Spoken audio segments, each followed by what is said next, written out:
वादा कर रहा हूं, मैं इंशाअल्लाह ताला आप पर 420 का क्रिमिनल केस लगाऊंगा और आप पर केस चलेगा इंशाअल्लाह ताला। क्या आप देश और दुनिया की खबरों से रह जाते हैं बेखबर? तो सब्सक्राइब कर लीजिए हमारे HT न्यूज चैनल को और बेल आइकॉन को दबाना मत भूलिएगा। कि यहां पर जो बीजेपी के कैंडिडेट हैं, मैं उन मोहतरमा से, मैडम से पूछना चाह रहा हूं कि 5 साल में आप ऐसे 20 काम डेवलपमेंट के दिखाओ जो आपने किए। 5 साल में जो डेवलपमेंट के 20 काम आपने किए वो दिखाओ। आप वो भी नहीं दिखा सकते। मैं आपको आपके 100 काम दिखाऊंगा जो आपने जुल्म किया। यहां पर एक एक फेरिस्त मेरे पास है और आप अंदाजा लगाइए कि इलेक्शन लड़ने की हिरस इतनी हिरस है। ये सीट बैकवर्ड क्लास के लिए रिजर्व्ड है और बीजेपी की कैंडिडेट बैकवर्ड क्लास में आते नहीं, झूठ बोलकर, धोखा देकर ये BCE का सर्टिफिकेट निकाले और बहादुरपुरा मंडल के तहसीलदार का लेटर है कि इनको इसलिए सर्टिफिकेट नहीं दिया गया क्योंकि ये यहां की इनकी पैदाइश नहीं है और ये जो जबान बोलते हैं उस बुनियाद पर इनको BCE का सर्टिफिकेट नहीं दिया जा सकता, नहीं दिया। मगर इन्होंने झूठा BCE सर्टिफिकेट बनाकर तमाम तेलंगाना और हैदराबाद के बैकवर्ड क्लास के तमाम तबकों को धोखा देकर उनका हक मारकर बीजेपी की कैंडिडेट इलेक्शन लड़ रही है।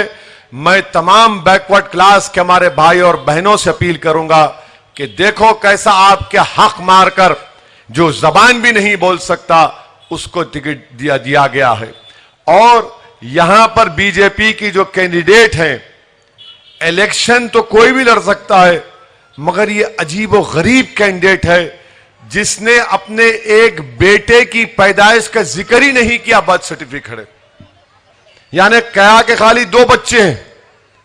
अरे मैडम, आपको बेटा भी हुआ था ना मोगलपुरे के दवाखाने में, कम से कम उसका तो नाम ले लेते।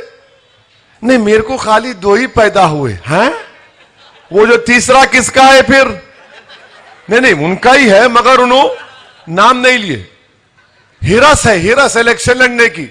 अब यहां की घासी बाजार की जनता को तय करना है कि जो झूठ बोलकर धोखे की बुनियाद पर सर्टिफिकेट बनाते हैं, ऐसे लोगों को मौका नहीं मिलना चाहिए। और मैडम, मैं आपसे वादा कर रहा हूं, मैं इंशाअल्लाह ताला आप पर 420 का क्रिमिनल केस लगाऊंगा और आप पर केस चलेगा इंशाअल्लाह ताला। आप कोर्ट को जाओ, जो करते करो, आपका इख्तियार है। आप झूठ बोलकर, धोखा देकर सर्टिफिकेट हासिल किए, ये 420 का IPC का केस लगेगा। इसीलिए घासी बाजार की आवाम से मैं अपील कर रहा हूं कि आप अपने वोट को जाए होने से बचाइए। ऐसे धोखेबाजों का साथ मत दीजिए जो झूठ की बुनियाद पर अपना सर्टिफिकेट बैकवर्ड क्लास का बनाकर आपके दरमियान में आए तो गए और कोई खिदमत नहीं की, कोई घासी बाजार में डेवलपमेंट का काम नहीं किया।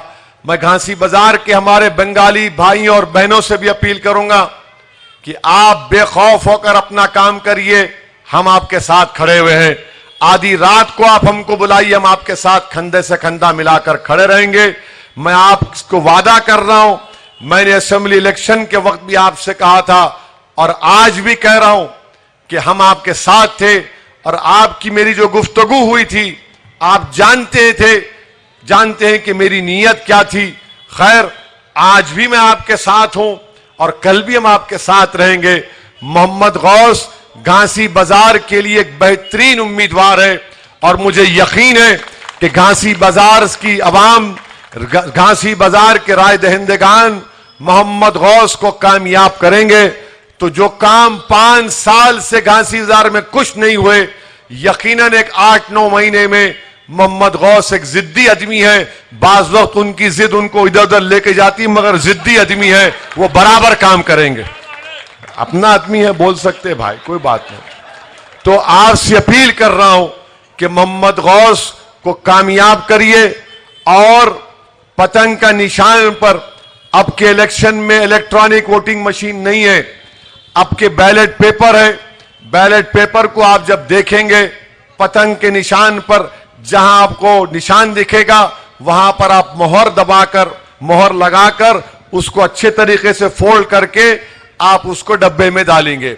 अब अहम बात जो मैं आपसे करना चाह रहा था वो ये है कि बल्दिया का इलेक्शन है और बल्दिया के इलेक्शन में लोकल मसाइल की, अवाम के बरकी, आबरसानी, नल की बात होना, ये बात नहीं कर रहे।